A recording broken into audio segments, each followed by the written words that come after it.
1890s, news articles, essays, editorials were published about the Philippines, the Philippine Revolution, about Emilio Aguinaldo. One particular newspaper is called, which is the first modern and private newspaper in Korea, Tongmit Shimun, the Independent, published bilingually in English and in Hangul, in Korean Street. So we could see that there's a mutual interest from Filipino Koreans and Filipino intellectuals. Now I'm going to present the incipient Korean Diaspora, which is the topic of our conference, to the Philippines before 1945. I'm going to talk on the early Korean interactions with Filipinos from the 17th century until early 20th century. We'll trace earlier interactions between Korea, but the main focus towards the end will be the 1920s, when two Korean nationalist leaders came to the Philippines, where they were interested about the colonial conditions of our country, the Philippines' struggle for independence during this American period of colonization, and the state of our colonial democracy.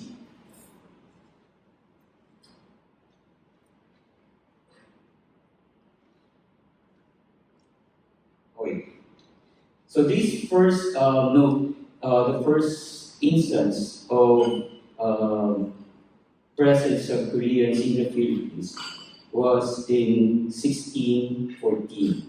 We could consider this as a breach of friendship and cultural interaction between the two countries. These three Koreans, Pak Marina, Thomas, and Gayo, were originally captives, prisoners brought from Korea to Japan during the 1591-1598 Hideyoshi invasion of Korea. Documents of Jesuit chronicles mention the missionary activities of the Jesuits and other foreign missionaries, wherein Koreans converted to Catholicism in Japan. In 1614, Tokugawa Ieyasu, the shogun of the first shogun of Tokugawa shogunate, issued a decree of deportation of all Catholics, priests, foreigners, and missionaries. Japanese were forced to recant their Catholic faith. Those who refused were ordered for deportation. So there were about 350 exiles, and these exiles were led by a Catholic daimyo, Takayama Upon. You could find a statue of Takayama Upon in Plaza Dilao in Manila. So among these 350 were three Koreans. They lived in San Miguel. It is a doctrina, a small village outside Intramuros. It was under the Jesuits. So Pak Marina is a beata, a nun. She entered the nunnery of Beatero del Miyako. And then he stayed in the Philippines until her death in 1636. Her ashes were buried at the Church of San Miguel. I'm not sure why ashes, they use the word ashes. Maybe because it is the bosom of the Japanese to cremate their dead. And second is Tomas. Tomas was still a child when he was captured in Korea.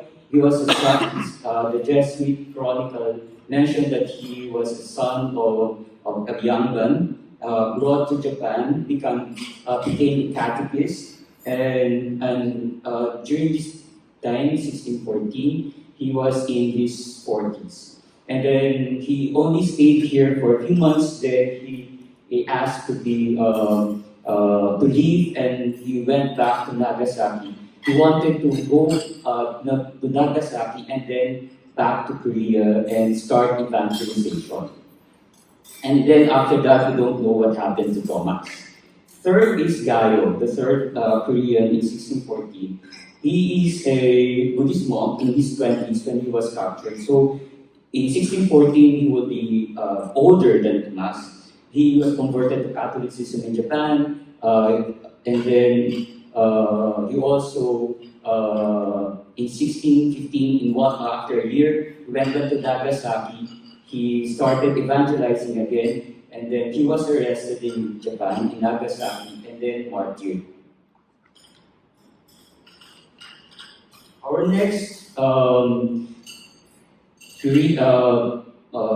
the second intersection, the Korean-Philippine interaction, is Andrew Kim Daegon, or Kim Daegon, born in 1821, died in 1846.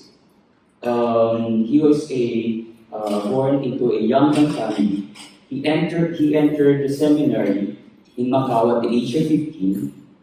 In 1839, there was a upheaval in China because of the beginnings of the Opium War. So the Portuguese missionaries in Macau were forced to leave the Portuguese colony.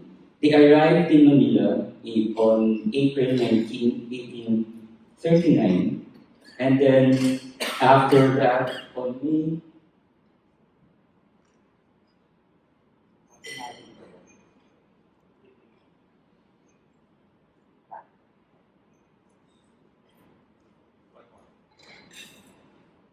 Okay.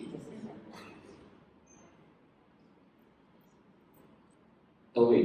On May 15, Kim Daegon, still a seminarian when he arrived in the Philippines, moved to Lulomboy, Bulacan to continue his theological studies. On November 1836, he left and returned to Macau. And then in 1844, he was ordained as a priest and then successfully returned to Korea to preach and evangelize. In 1846, he was captured, tortured, executed for this work of evangelization. He died as a martyr, and in 1984, he was one of the Korean saints canonized by the Pope when he visited Korea.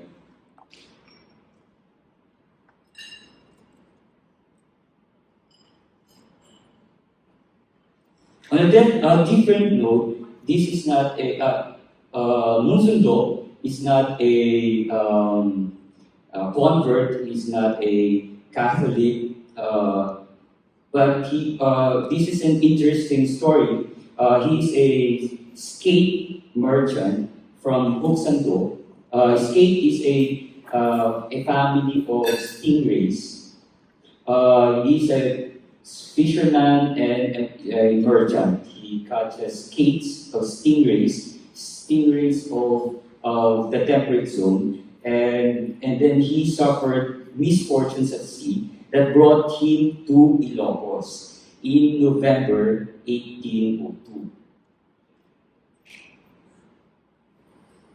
Okay, this map shows the travels of the misfortunes of Munsundo. So first, we could see the map here. So from the southern part of Korea, he was shipwrecked and floated to the Ryukyus, Okinawa. He was saved by the Japanese in the Ryukyus and attempted to return to Korea by going first to China. Then this ship suffered again shipwreck and then he drifted to northern Luzon. There is an account of Musundok's time in the Philippines. It is called Pyoen Shimal, which was a chronicle of a young gun. So he recorded his 10 months of stay in the Philippines, about the people in Ilocos, the life and customs of the Ilocos, and he stayed with the Chinese there. This is a very fascinating account of Ilocos, and towards the end, there's an appendix of a glossary of Ilocano words and the equivalent words word for in Korean. But it's very difficult to understand because he was trying to, he recounted his story to a young man, and this young man wrote it in Hanja. So this young man, of course, he's just listening on the sound of of Musundo. So now we'll go to the second part of the paper.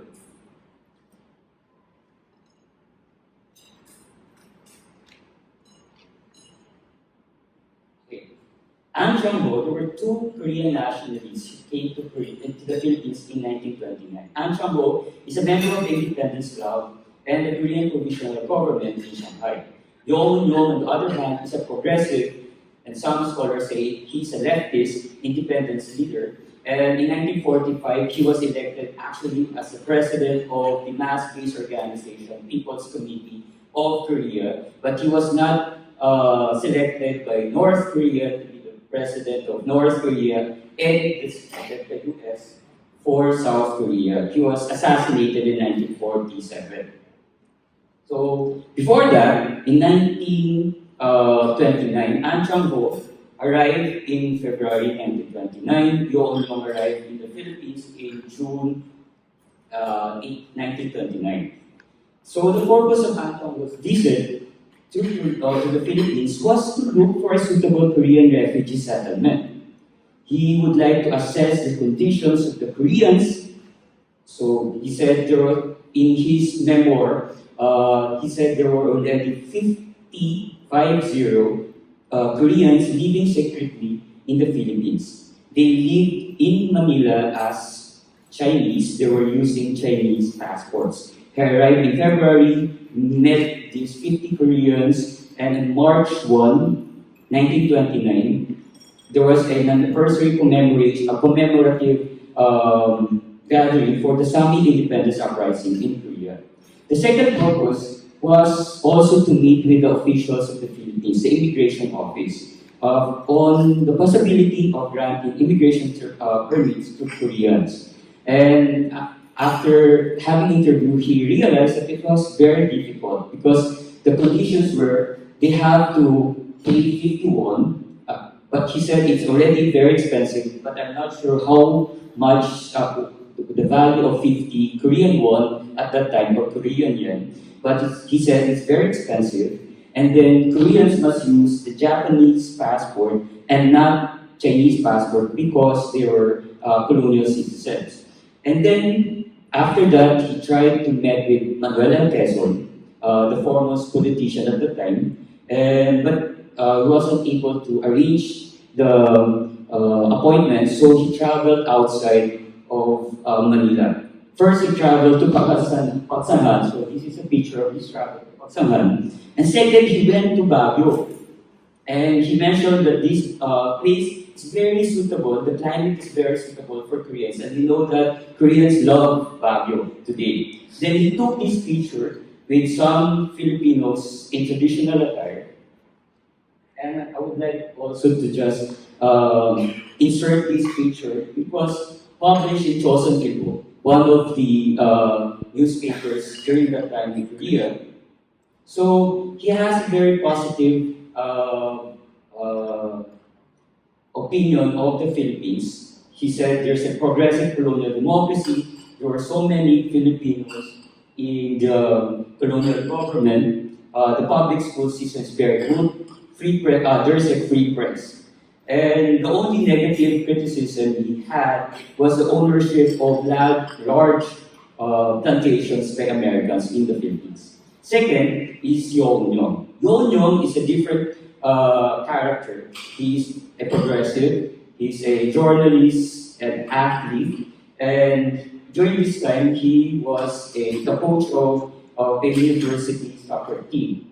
So he arrived in the Philippines because of an invitation from the Philippine Athletics Association and the Overseas Chinese Communist Union. He met some of the labor leaders in the Philippines, and Ramon Navas organized a reception party with about 30 guests, and among the guests were Crisanto Evangelista, who was the founder of the People's the Workers' Party in the Philippines. So interestingly, he had this, he delivered a speech, anti-imperialist speech, and he said there should be an organization for Southeast Asians, also with Korea. He called it a Nanbang. This is a term among Korean. Nanbang is for South Seas, for East and Southeast Asia. And for this, he was detained before he left to Shanghai. The Japanese consul requested the police to detain him, and then later, because of his friends and the press, published that he should be released. But when he arrived to Shanghai, he was again detained and then imprisoned for 3 years. So Yong is very interesting because we see here a more critical view of the American colonial rule in the Philippines, and he mentioned the poverty. He has a very good anecdote of a friendship with a young Filipino child who was asking for alms outside Manila, and then he befriended her, asked him to go to their place, introduced to her mother, and then he reflected on this memoir, the conditions, the poor conditions of Manila, and indirectly criticizing American colonial policies in the Philippines. So in conclusion, my paper here, I hope you were able to catch up all those names. I tried to trace the earlier contacts of the Filipinos and Koreans before 1945. And I think we should recognize that although 1948 was the start of the official relationships between Korea and the Philippines, South Korea and the Philippines, we could also teach, or we could also mention about this very interesting, fascinating story of bridges of friendship and cultural ties. Religion was one of the means for having contacts between the Philippines and Korea. Second, there was an attempt in 1929 to establish linkages and collaborative activities between the two peoples. So the Korean intellectuals find resonance in their own struggle for independence, and then they were looking forward for having establishing a settlement in the Philippines. But of course, this didn't materialize. But we could see that Koreans during this time has a positive view of the Philippines, and we could see here after 1948, there's more positive and more active relationship with Korea and the Philippines. That's all. Thank you very much for listening.